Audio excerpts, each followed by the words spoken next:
Is Office Christmas Party as boring as the title suggests? Or is it really a funny film? Nay, even a good Christmas film?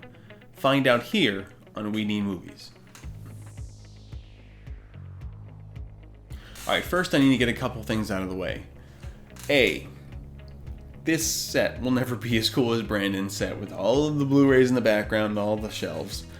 I don't have that. I am looking towards getting something better in the future, but as of now, it's just my brother's creative artwork, not a problem there, and my computer. So enjoy those bits of visual excitement.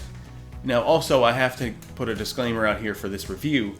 I watched Office Christmas Party with a packed theater full of people in an early screening with a Q&A with directors Josh Gordon and Will Speck. So you may view this review as somewhat of a skewed perspective.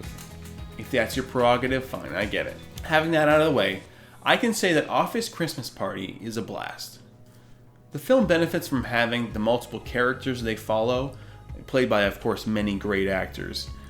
In the film, Clay, played by TJ Miller, is the manager of a Chicago branch of the tech company Xenotech, which his father created, but now was in dire straits when his sister and acting CEO, Carol, played by Jennifer Aniston, who has always been jealous of him, threatens to shut down the branch if they can't meet their financial goals in 2 days.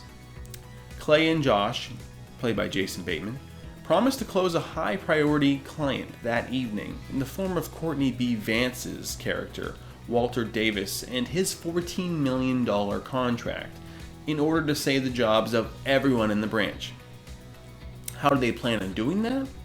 Well, of course, they invite him to the office Christmas party that Carol vehemently refuses to let happen. And before you know it, things predictably get out of hand.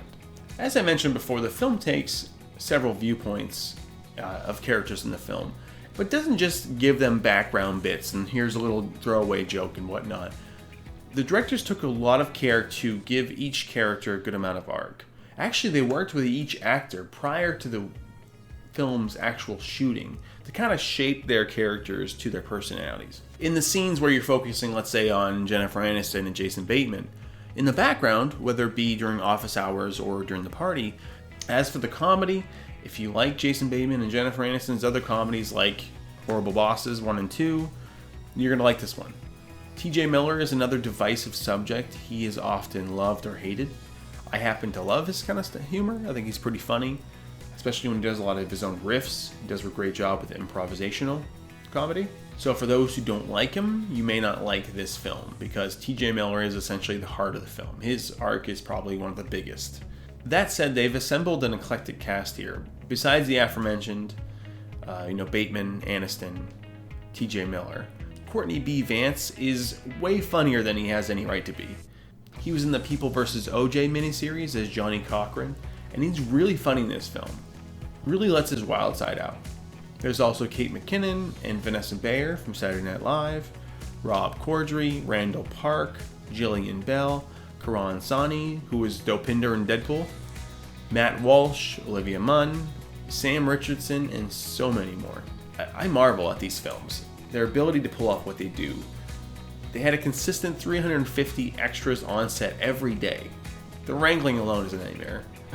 Dealing with everybody's busy schedules, especially with the glorified extras I was talking about in the background. And weaving each character into a meaningful arc overall, it's a tough load to bear. And for the most part, it seems to have worked. I had a really good time with Office Christmas Party. Comedies are subjective. It's hard to really review them properly. I say that I will probably watch it every holiday season. It's a funny movie. There's a lot of replayability there. There's a lot of good scenes. But I had a great time with Office Christmas Party, and I think you would too. I give the film 3.5 tickets out of 5. What are your thoughts on Office Christmas Party? Brandon, I cannot wait for you to see this, because it is one of those films where you and I would watch it together and have a great time. And fans, I look forward to hearing your thoughts. Let us know what you thought of the movie when you see it. Either on Facebook at We Need Movies, so facebook.com/We Need Movies, very easy. Mention it to us on Twitter.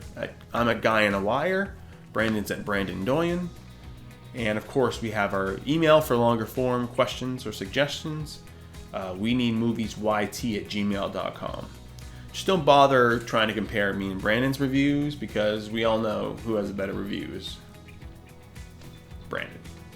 So we'll talk to you soon, Brandon. Talk to you soon, fans, on Facebook and Twitter. But in the meantime, I'm Jamie, and we need movies.